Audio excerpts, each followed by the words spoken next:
Bueno chicos, pues aquí estamos otra vez para comentar los textos de latín y poder explicaros la gramática y dar la traducción. Vamos a hacer hoy el texto 192, el siguiente al que hicimos el otro día. Leemos y vamos traduciendo y explicando. Fuerunt igitur anno primo ab expulsi regibus consules Lucius Junius Brutus, qui maxime egerat, ut Tarquinius peleretur, et Tarquinius Colatinus, maritus Lucretiae. Se trata de una oración copulativa donde tenemos el verbo sorprendentemente en el primer lugar de la frase, cuando suele ir al final.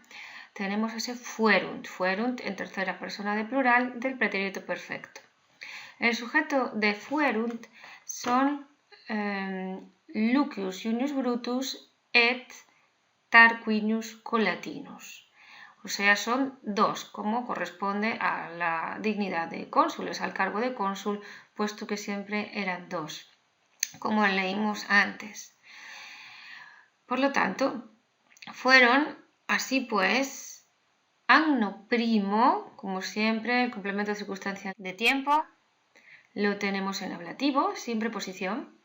En el primer año, ab expulsis regibus, es un sintagma preposicional con la preposición ab, compuesto del participio expulsis y del sustantivo regibus con el que concierta expulsis. Expulsus es del verbo, lo tenemos por aquí, es un compuesto del verbo pelere, pepuli pulsum, por lo tanto expellere, expepuli expulsum, que significa pues expulsar, ¿no? Rechazar, echar. Literalmente la expresión sería desde los reyes expulsados, pero como sucede con algunas otras construcciones de este tipo que vosotros conocéis, pues tenemos que traducirlo de otra manera. Si cogéis un bolígrafo o un lápiz, por favor, vais a escribir tres expresiones parecidas en el sentido de que tienen una misma interpretación, una misma forma de traducirse.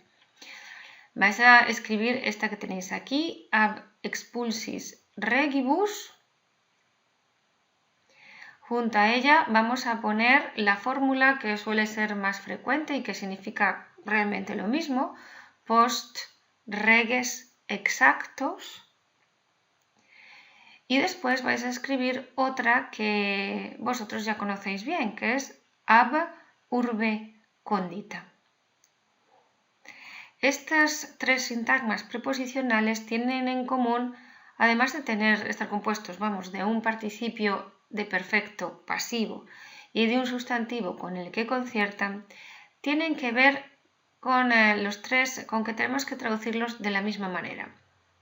El participio no se traduce de forma literal, sino que tenemos que buscar la forma o el nombre abstracto que corresponde a ese participio.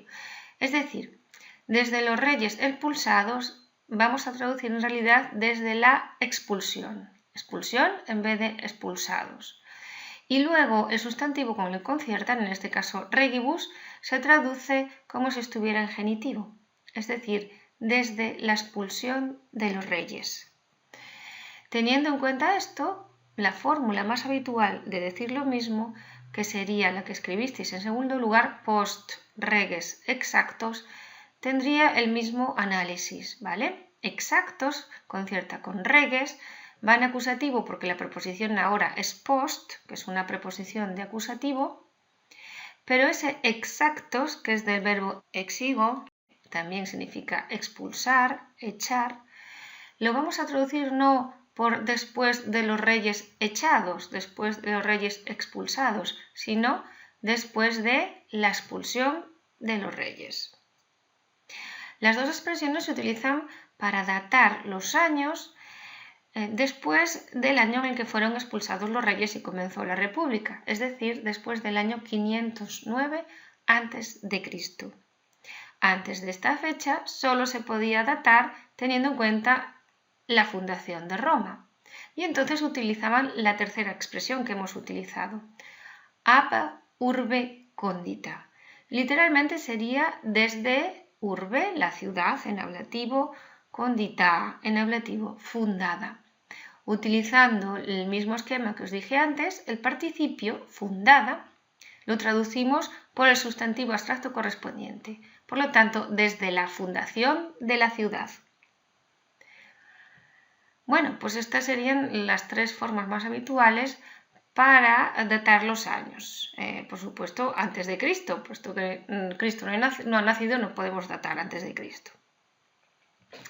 Bueno, pues seguimos con nuestra introducción, ¿vale? Tenemos el verbo copulativo, fueron, igitur, así pues, anno primo, en el primer año, ab expulsi regibus, desde la expulsión de los reyes, literalmente desde los reyes expulsados, fueron cónsules, cónsules nominativo plural sería el atributo.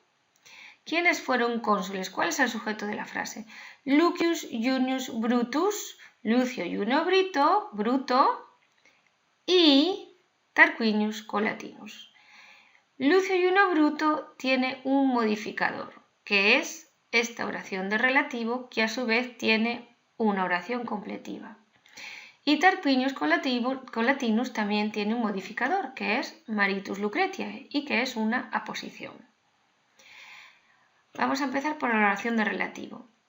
Qui maxime egerat es la oración de relativo, empieza con el pronombre relativo qui, en nominativo singular porque se refiere a Junius Brutus, que es su antecedente. Dentro de la oración de relativo, qui, que está en nominativo, es el sujeto de la frase. Por lo tanto, Lucio Junio Bruto, que o quien, egerat. Egerat es del verbo, lo tenéis aquí del verbo agere, que todos conocéis, que tiene muchos significados. Perfecto, egi, y el supino es actum. Tenemos esta expresión de agere ut, que es muy parecido a facere ut, es decir, hacer qué. Este ut que tenemos aquí tendría un valor, por lo tanto, completivo. Hacer qué, ¿no? Conseguir qué. Y máxime sería un adverbio. Entonces, esta es la oración de relativo que se refiere a Brutus, es decir, el antecedente de qui es Brutus, y después de egerat depende un complemento directo que es la oración de ut con el verbo el subjuntivo, que es peleretur, imperfecto de subjuntivo. Fueron, así pues, en el primer año, desde la expulsión de los reyes, fueron cónsules Lucio Junio Bruto, quien había hecho muchísimo, quien había hecho el que más, que Tarquinio fuese expulsado, y Tarquinio Colatino, y ahora tenemos una explicación. A Tarquinio Colatino es un modificador de Tarquinio Colatino, pero cuyo núcleo es un sustantivo, no es un adjetivo. Va entre comas. Podríamos separarlo de la oración principal, es una explicación a mayores, es decir, es lo que llamamos una aposición, como función sintáctica. El núcleo de esta aposición sería Maritus, y después Maritus a su vez tiene un modificador que es Lucretiae. Lucretia en genitivo, complemento de nombre, es decir, y Tarquinio Colatino, el marido de Lucrecia. Estos fueron los cónsules, los que fueron cónsules en el primer año después de la expulsión de los reyes. Seguimos con la frase siguiente. Sed Tarquinio Colatino statim sublata est dignitas. Sed, la conjunción adversativa, pero ahora el sujeto lo tenemos al final del todo de la frase. Dignitas. La dignitas no es exactamente la dignidad, sino dignitas se refiere al cargo público que ostentaba. Es decir, al hecho de que fuera cónsul, al consulado, ¿no? Pero, por lo tanto, el cargo público, Tarquinio Colatino, en dativo, a Tarquinio Colatino, statim, es un adverbio de tiempo, enseguida sublata est.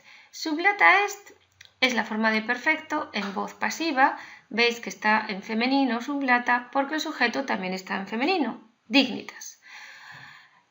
Sublata, ¿veis esta parte lata de aquí? Lata es el supino, es latum, es del verbo fero. Fero fers, ferre, tuli, perfecto, latum, supino.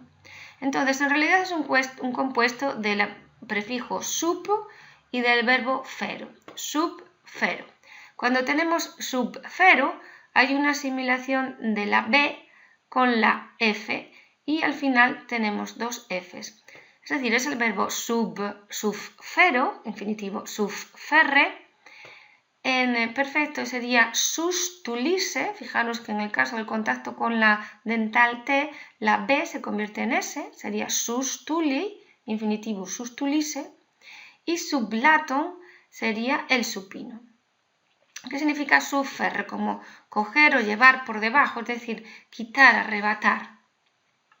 Por lo tanto, pero el cargo, sublataes, se le arrebató, statim, enseguida, ¿a quién? A Tarquinio Colatino, dativo. Y ahora nos va a dar la explicación. Placuerat enim, pues, placuerat. Como os dije antes, el verbo plaqueo no siempre significa solo agradar, parecer bien, sino que cuando se trata de instituciones, más que agradar es establecer, ¿no? Enim, puesto que placuerat se estableció o se decidió, y luego el verbo plaqueo en este caso siempre lleva una construcción de ut con imperfecto, que es el complemento del verbo plaqueo, es decir, eso es lo que pareció bien. Pero en este caso, perdón, he dicho complemento, no es complemento, es el sujeto. Esto es lo que placuerat, esto es lo que se decidió, esto es lo que pareció bien. Es una oración sustantiva, pero la función es de sujeto. Pareció bien, pues, o se estableció, se decretó, ne. Ah, dice ne, no dice ut. Con el verbo en subjuntivo maneret. Ne maneret. Es decir, se estableció que no maneret, imperfecto del verbo maneo, permanecer, ¿no? Que no permaneciera nadie, quisquam. Quisquam es tenemos el indefinido quisquam. Quisquam es un compuesto, se declinaría la primera parte de la palabra, quisquam, quaequam, quidquam, y es igual que aliquis, es decir, es un indefinido, pero suele aparecer en las oraciones negativas. Ne quisquam sería lo mismo que nadie, que decir no alguien, es decir, nadie. Entonces, se decretó, pareció bien, se estableció, ne quisquam, que no alguien, es decir, que nadie permaneciera en la ciudad, nadie que, oración de relativo, el antecedente de este qui, que es masculino, igual que el que teníamos arriba, es quisquam, o sea, que nadie permaneciera en la ciudad, nadie que vocaretur, del verbo vocare, llamar, imperfecto de subjuntivo, pero en voz pasiva. O sea, no es nadie que llamase, sino nadie que se llamara, fuese llamado Tarquinio. Tarquinio, os daros cuenta que está en nominativo singular, pero no es el sujeto es qui. Nadie el cual se llamara Tarquinio. Tarquinio aquí sería el predicativo de qui, ¿vale? Concierta con qui no es el atributo porque el verbo no es el verbo ser, es el predicativo. Recapitulamos y os doy la traducción completa. Fueron digitus, es decir, fueron así pues en el primer año, desde la expulsión de los reyes, fueron cónsules Lucio Junio Bruto, que era el que más había conseguido que Tarquinio fuera expulsado, y Tarquinio Colatino, el marido de Lucrecia. Pero enseguida se le arrebató el cargo a Tarquinio Colatino, pues se había establecido, se había decretado que nadie permaneciera en la ciudad que se llamara Tarquinio. Es decir, Tarquinio es la familia de Tarquinio Soberbio y Tarquinio Prisco es la familia de los reyes etruscos que fueron expulsados de Roma y que como tal gens, como tal familia, queda desterrada de la ciudad, aunque el pobre Tarquinio Colatino no había hecho nada, es más, al contrario, había sido víctima, pues que es el marido de Lucrecia, la mujer que había sido violada por el hijo del rey, Tarquinio Soberbio. Bueno, pues nada, espero que hayáis entendido la traducción. Si tenéis alguna duda, pues mañana también os espero a la misma hora, a las 12:30, en el Skype. Y el próximo día os daré las respuestas a las preguntas del Responde Interrogata que tenéis que hacer en casa. Bueno, suerte, nos vemos, gualete.